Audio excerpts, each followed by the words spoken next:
everyone. I am delighted to be presenting this session to you called The 7 Deadly Performance Sins. My name is Samantha Coates and I live in Sydney, Australia. I've been teaching piano for over 35 years and I'm also the author of a series of music education materials called Blitz books. And they consist of theory books, sight reading books and rote repertoire. Anyway, quite a few years ago, during my one of my piano lessons, I realized that when I went to demonstrate some of the pieces to my students, I thought, I don't think I can play so well anymore. And I realized I had become a little bit like the unfit coach who can coach the team fantastically, but actually can't do anything very athletic, his or herself. So I thought, right, I need to go back to practicing and I need to go back to performing. Now, most of my performing these days takes place in the form of volunteer recitals for aged care and aged care homes, which is a really nice way of performing. It's not at all judgmental and I highly recommend it. We won't get a more loving audience. But having done this, as well as a couple of high-pressure performances, I've discovered a lot about what it takes to prepare for a performance and how to avoid and minimize performance anxiety. So that's what we're going to talk about today. Now, if we were live in the room, I would start off by doing a performance in which I try to commit all the 7 deadly performance sins. But since we are not together, I'm going to actually show you a video. Now, this video was actually recorded at MTNA in 2017 by my lovely friend Valerie. It was, she actually did it as a Facebook Live video, so the quality is not fantastic, but you'll certainly get the idea. I'm going to begin with a performance, and during this performance, I hope to commit as many of the 7 deadly performance sins as I possibly can. So I'm going to go off stage. Okay. I'm just going to go like over there. And when I come on, if you could applaud as you would any performer. And due to time constraints, I'm going to play just the exposition of Mozart's K545 Sonata in C major, which unfortunately means I'm going to end in G major. But oh well. Right, off I go.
Believe it or not, I had to practice that really hard.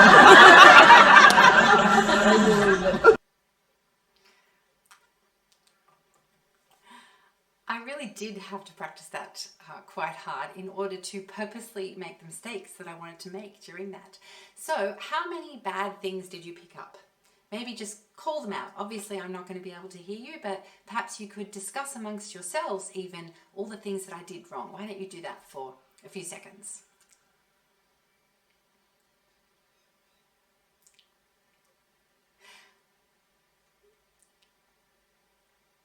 Okay, now, just in case this is just a really embarrassingly long silence and none of you are discussing anything amongst yourselves, how about we have a look at a list of things that I actually did. So, here we go. I didn't bow or smile at the beginning or the end. I changed my mind about using the music. I started too fast and then I slowed down. I got distracted by the very excellent coughing fit that I set up before I started. I asked somebody to do that. I flicked my hair, I slumped, I said sorry, I corrected my mistakes, and I stomped off the stage. Okay, so this is a fairly comprehensive list, and there are more than 7 things listed here, but they fall neatly into 7 categories, which I'll go through a little bit later. But the most important thing about this list is that these things only occur for 2 reasons. Number 1 is lack of preparation, and number 2 is lack of exposure to pressure situations. So, what we need to talk about today is what musicians do in order to perform. And we all know that the first thing they do is they practice. We all practice, don't we? So, musicians practice, and they practice in order to perform. But actually, there is a crucial step in between. Musicians need to practice, and then they need to practice performing, and then they need to perform.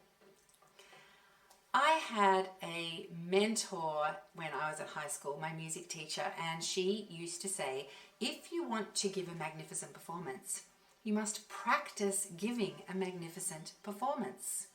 So it's no use always correcting your mistakes in the practice room and then the first time you try to play it through without correcting any mistakes is in the performance. If it hasn't gone brilliantly in the practice room, it's not going to go brilliantly in performance.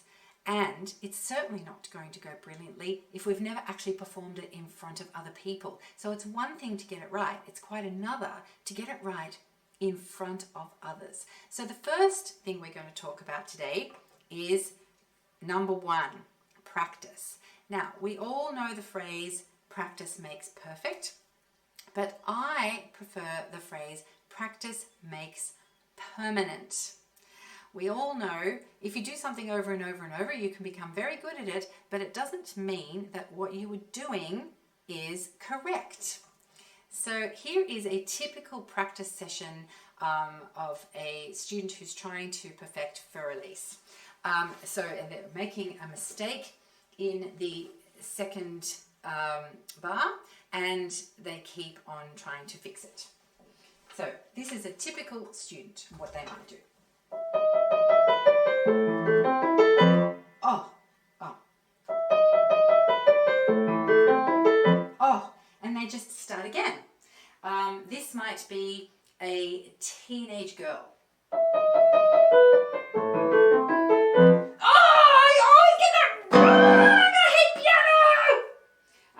This might be a teenage boy. Oh, my bad.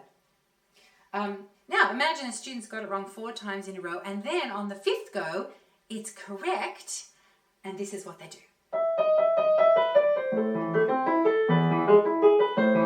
They just keep going. They don't go over and go back and try to figure out what that mistake was and maybe do some repetition to ensure that it doesn't happen again. No, what's happened is, luckily, finally, that mistake has magically disappeared. Wonderful, now we can keep going. So I'm sure that you are all very advanced practices and that you don't do that, but that's what a typical intermediate piano student will do. So we have to have a way of making them realize that that isn't going to fly. So I like to use sporting analogies.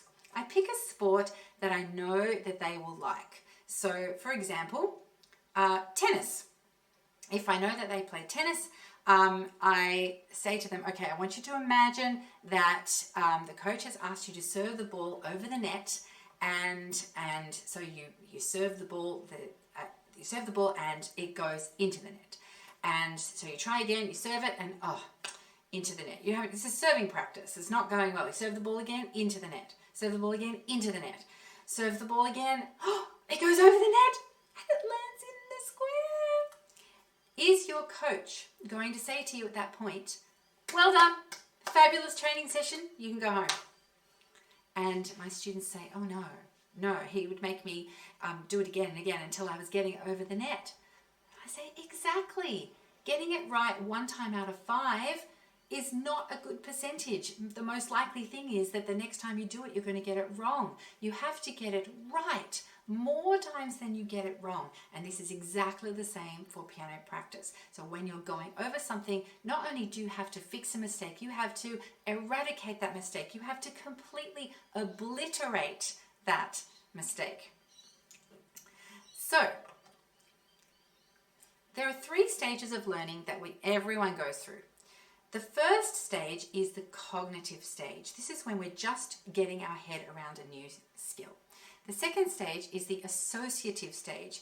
This is where we are gradually getting used to what's happening and we have less brain space required to actually get through the task that we've learned.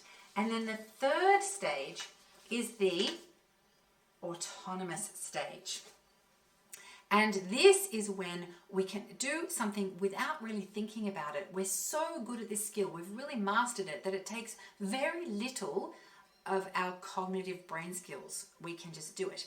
Now, we've all been through these 3 skills when we've learned to drive. Here's a learner driver. She's concentrating very, very hard, and she's gripping the steering wheel very tightly because she's in the cognitive stages of learning to drive. A teenager who's got their license is in the associative stage. So this teenager can actually have a conversation and listen to the radio and not have to concentrate too hard on the skill of driving because they're in the associative stage. We, as mature adults, and of course you're all very mature students, aren't you, are in the autonomous stage of driving, where we can easily do a variety of things while navigating to exactly where we need to be. Now, I obviously do not condone that you put makeup on and drink coffee while you are driving. That would not be at all safe. But for most of us experienced drivers, it is an autonomous activity. So I'd now like to demonstrate another type of autonomous activity, and that is singing happy birthday. So I wonder if anyone in the room there is having a birthday. If you are, please make yourself known to your peers, and we're all going to sing happy birthday to you. I'm going to sing happy birthday, dear someone. And what I would like you to do is, while you are singing happy birthday, I would like you to take out your phone and text a birthday message to that person, and please make sure you are singing along as well. Here we go. Happy birthday to you. Happy birthday to you. Happy birthday, dear student. Happy birthday to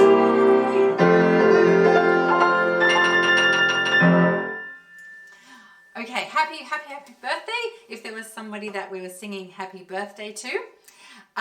Right, so now I had no trouble executing that version of happy birthday because I'm in the autonomous stage of learning that piece. But in order to get to the autonomous stage, I have to go through 3 stages of learning to get there. So let's talk about this in regards to, say, an actor learning their script.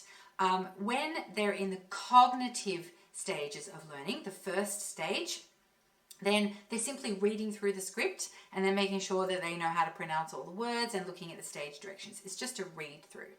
Now, when I'm in the cognitive stages of learning happy birthday, and this is a rather exaggerated version of the sheet music that I was playing, I have to decode everything that's on the page and just get used to all the notes and rhythm and exactly where my hands needs to be.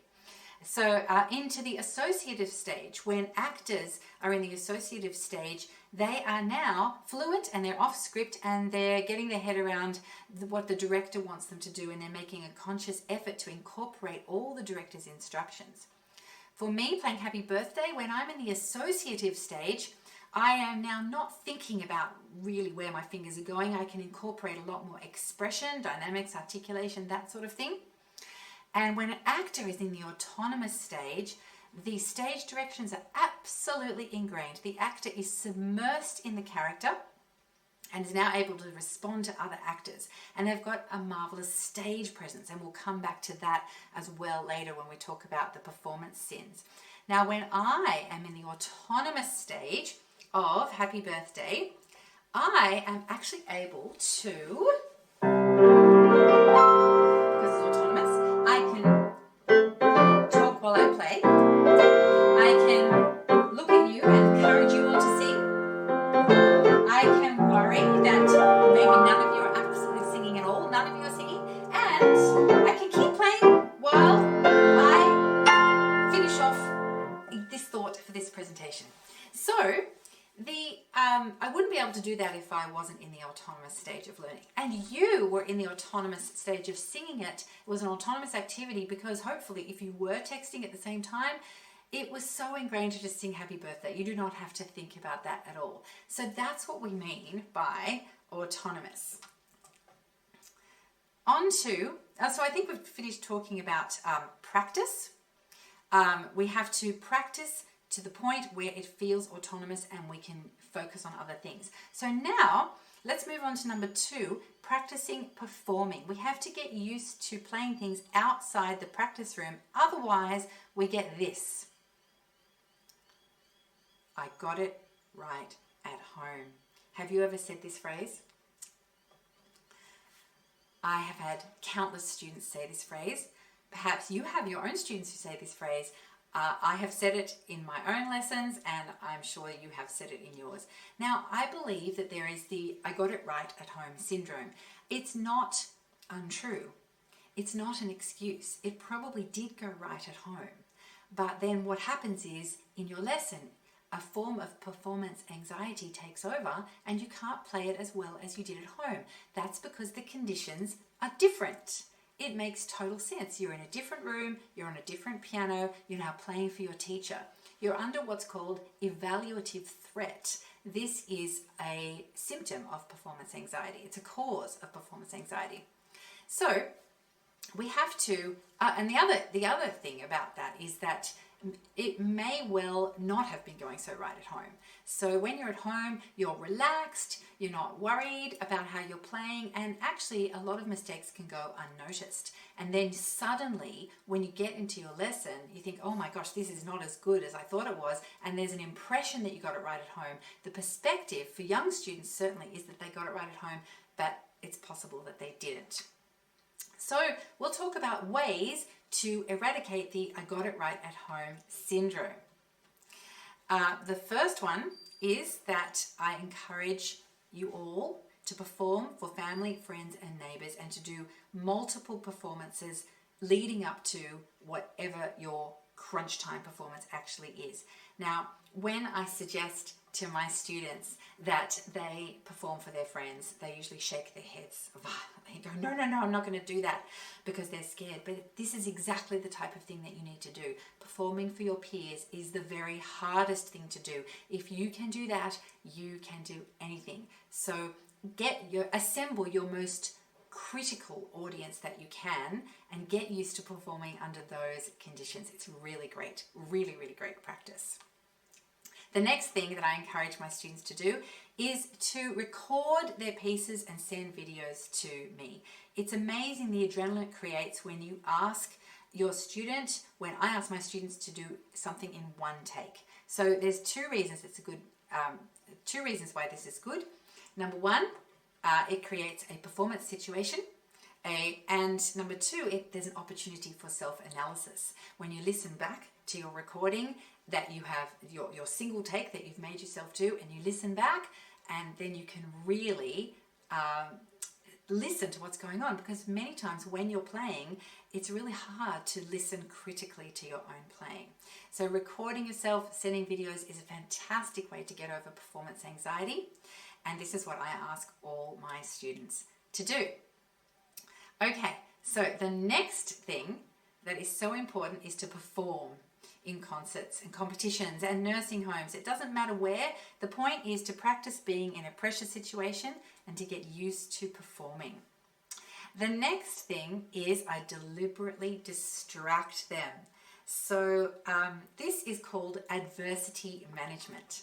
It is so important to be able to keep going in the face of any distraction in a performance. You don't know what's going to happen. You don't know if the part of the roof might fall in. The show must go on, and we don't get to play in perfect conditions all the time.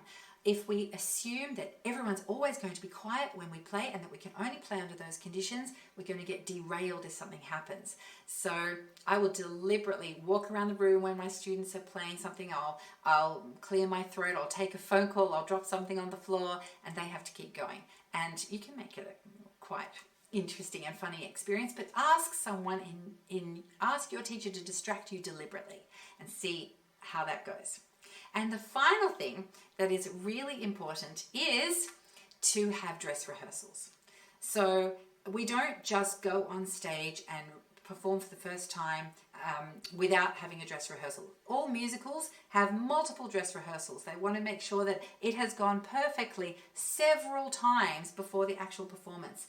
And school students, I mean, I'm sure that you've all participated in productions where you've had this. You'd never dream of going on stage and performing the musical if there hadn't been a dress rehearsal. So that's what we need to do when performing solo piano or solo any instruments. Have dress rehearsals, and things will go wrong and then you can address them. Okay, so we have talked about practicing and practicing performing, and now it's time to talk about the 7 deadly performance sins. So, the first one is drawing attention to mistakes. Now, it's fine to make a mistake, but it is not fine to say, oops, sorry, like I did when I was playing the Mozart in that recording. I did all sorts of things to draw attention to what I had done wrong. And this is not at all a good idea. We have to keep going and not say oops and not say sorry, and the audience will be none the wiser, because performing is actually about the audience. It's not about us, and we have to not interrupt their enjoyment of the piece. So the next deadly performance sin is correcting mistakes. Now, correcting wrong notes in a performance does not make the audience suddenly go, that's the pitch I was waiting for. Correcting wrong notes simply disrupts the rhythm, and it's very, very distracting. So a fluent performance where the performer does not look like they've been tripped up at all is something that the audience can enjoy. We do not want to bother the audience with our take on whether a note was wrong or not. We don't want to interrupt the flow. The flow is everything. I have been to countless performances where I thought to myself, oh gee, this is a really interesting piece. It's quite an interesting sounding piece, but the performer looks happy, so it must be going right. And afterwards, the performer has been very disappointed, but I wouldn't know as the audience member. So we mustn't correct mistakes. Deadly performance sin number 3 is starting too fast. Now, performing increases our adrenaline, which makes our hearts beat faster and prepares us for fight or flight. Adrenaline is very handy if we're trying to run away from a jungle animal, but it's not so great when we're trying to play Mozart. So starting too fast can actually derail us, and we have to practice being in performance situations. We have to practice managing the adrenaline so that we don't start too fast when we perform. We have to understand that we will have that heightened sense of tempo, but it must be kept under control. Deadly performance sin number 5 is altering the conditions. We have to practice under the same conditions in which we will perform. Now, when I was playing the Mozart before, I changed the conditions by deciding that I would use the music. At the last minute, I even started and then I changed the conditions. It was woeful. That was terrible. But if you have practiced something from memory, then you should perform it from memory. Putting the music in front of you at the last minute as a just in case will rarely help and will often make it worse. I know so many students who've had memory lapses with the music right there in front of them. So do not alter the conditions. Athletes have a saying, nothing new on race day. And that means you don't suddenly wear new trainers on race day. You don't suddenly get a new outfit. You don't try out a brand new breakfast that you've never had before. Nothing new on race day. It has to be exactly as you've done it in your training to maximize the opportunity of a fantastic performance. And we can take a lot of that with us as musicians. Now, the reason why I had a picture of high heels here is because I didn't have a dress rehearsal when I was preparing for a performance. I had done all my practicing at home with either flat shoes or bare feet, but on the day of the performance I selected a lovely pair of high heels to wear with my lovely dress. Well, I walked down on stage and I started playing, and about 10 minutes into the piece, where there was a lot of pedal, my heel was too high, it was on a little bit of a slippery floorboard, and I started to get a cramp in my calf. This was incredibly distracting, so I should not have done that. I should have practiced in the shoes that I was planning to wear for the performance. Deadly performance sin number 5 is showing dissatisfaction. Now, the audience wants to see us enjoy ourselves. When I played the Mozart before and I frowned and slumped during the performance, not only did it clearly demonstrate that things were going wrong, but it also sends a really bad vibe to the audience. We must not show our dissatisfaction. We have to have a poker face. We have to pretend that things are going absolutely seamlessly perfect, could not be better, even if we think that we're playing horribly. And we must also not show dissatisfaction after a performance. If someone comes up to compliment you on your playing, even if you hated it, it's your job to say, oh, thank you so much. And you graciously accept the compliment. And then you go home and you practice some more. You will, I'm sure, have opportunities to go and congratulate a performer and tell them how lovely that you thought their playing was, and you wouldn't like it if that performer said to you, oh no, I played so badly. It's got to be part of the performance. That compliment and the reception of the compliment afterwards is also part of the performance and part of being a gracious performer. So we must not show dissatisfaction. Deadly performance sin number 6 is breaking the spell. Now, the audience is watching our involvement. If a performer glances somewhere unexpectedly and is distracted, it's taking them away from enjoying the music. Now, this is what I did in that Mozart performance at MTNA. When someone had the coughing fit, I looked up and I was trying to see who was coughing. This is not a good idea because it draws attention away from the performance to whatever the distraction is. As a performer, you must ignore it and just keep going so that the audience can keep their concentration on you. You don't want to break the spell. The idea of performing is to give the audience a chance to be in a listening reverie. And we don't want to break that. It is our job to keep that going at all costs. Deadly performance sin number 7 is ignoring the audience. Now, what I did when I played that Mozart in at MTNA was I was actually very rude. I stomped out and I did not bow, and I played and I was grumpy and I stomped off. It's actually really rude. The audience was clapping for me. I explained to my students that if the audience is clapping, then you must bow, because bowing is a way of saying thank you for clapping for me. And if you don't bow, it's like not saying thank you when someone's giving something to you. So the only reason it's a performance is because of the audience. If there was no audience, there would be no performance. So, of course, we have to acknowledge the audience. It is so important to walk out with a smile and a confident look on our face and bow, and this preps the audience for a good performance. It actually relaxes them, puts them at ease, and they're ready to enjoy. It is incredibly important.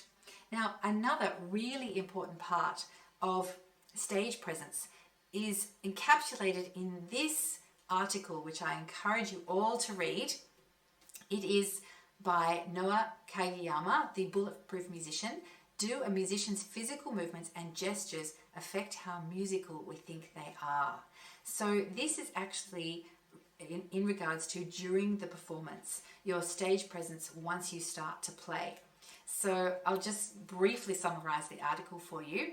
They got 3 different pianists to play the same piece. They instructed, and they videoed the 3 pianists. They instructed the first pianist to have absolutely no movement while they play, just be incredibly rigid, like this while they play. They instructed the second pianist to have moderate amount of movement when they play.